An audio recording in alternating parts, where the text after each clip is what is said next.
Morning everyone, welcome to Ainsley News, Tuesday 26th of October.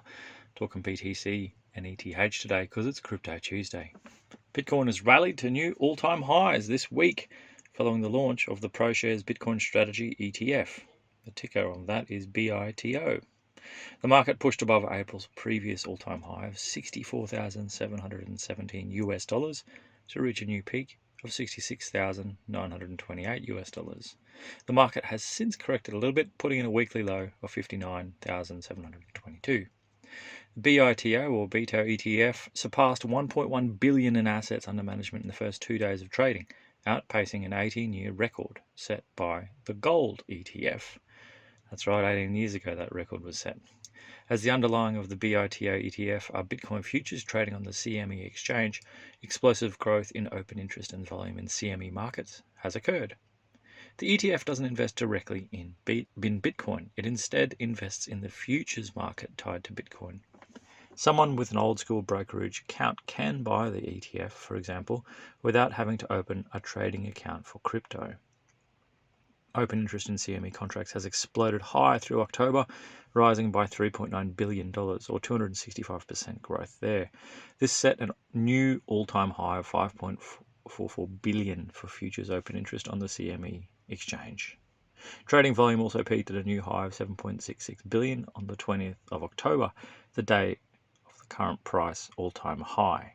Traders moved an additional $490 million worth of volume on CME futures relative to the previous peak set in February 2021. Funding rates in perpetual swap markets also reached a new local high on the same day prices reached $66,000. This signaled that many traders were opening leveraged long positions amidst the excitement of the rally and the ETF launch. As often happens during periods of enthusiasm and high leverage, prices quickly corrected, flushing out excess leverage, hitting stop losses and returning funding rates to lower levels. Another salient lesson in holding the real asset and not leveraging it and risking it. Longer-term holding spending behavior appears to be slowing down as conviction returns during this pullback. Last week there was very early signs of older coins, reflecting more experienced long-term holders, or LTHs, being spent and taking profits.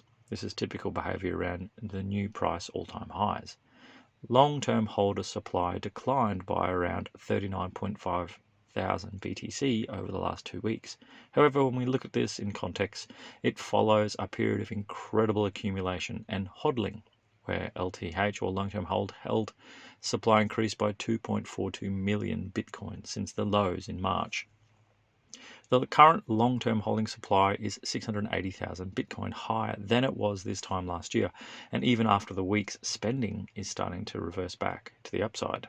This observation suggests perhaps that LTH or long-term holding distribution has so far been more of an event than a trend. The stock to flow is continuing to prove its reliability as a model for the BTC price. The recent red dot indicates that the price has hit a new all-time high. The model predicts that there's a lot of room for the upside in this bull run. Make sure you project across that left axis and understand its logarithmic scale. That's in these charts that we're going to show you today in our website. The second most valuable cryptocurrency, Ether or Ethereum, has been touching all-time highs in price ahead of a major upgrade of its underlying platform, Ethereum. Ether's market cap is just shy of $500 billion US. That's slightly less than half of the biggest cryptocurrency, Bitcoin. But could this upgrade, ETH 2.0, be a vital step towards a much greener and faster version of the current system? Could have put Ethereum on the path to becoming the dominant platform on the internet and make ETH number one. The forthcoming upgrade is essentially a warm-up for more upgrades. Known as Altair, it introduces numerous technical changes that are designed to keep validators honest and make the system even more decentralized. Certainly the price of Ether has been strong ahead of the Altair upgrade. The recent surge in Bitcoin to all-time highs has been helping to lift the entire crypto market, but some of the price movement in Ether probably reflects people betting the upgrade will succeed, while the rest is from speculators switching from Bitcoin and new money moving into the space. And that's our crypto news for today, everyone. We hope you've enjoyed. Remember, jump into our website. We do include a whole bunch of charts with today's news, so you can jump in there and check those out. AinsleyWealth.com.au for all things crypto. You can buy that OTC or through our website. We can send it straight to your digital wallet for ease of purchase. Still after the physical stuff, jump over to ainsleyBullion.com.au and goldsilverstandard.com. That's our own crypto built and backed by real gold and real silver. Enjoy your Tuesday, everyone. We'll catch you tomorrow for more news.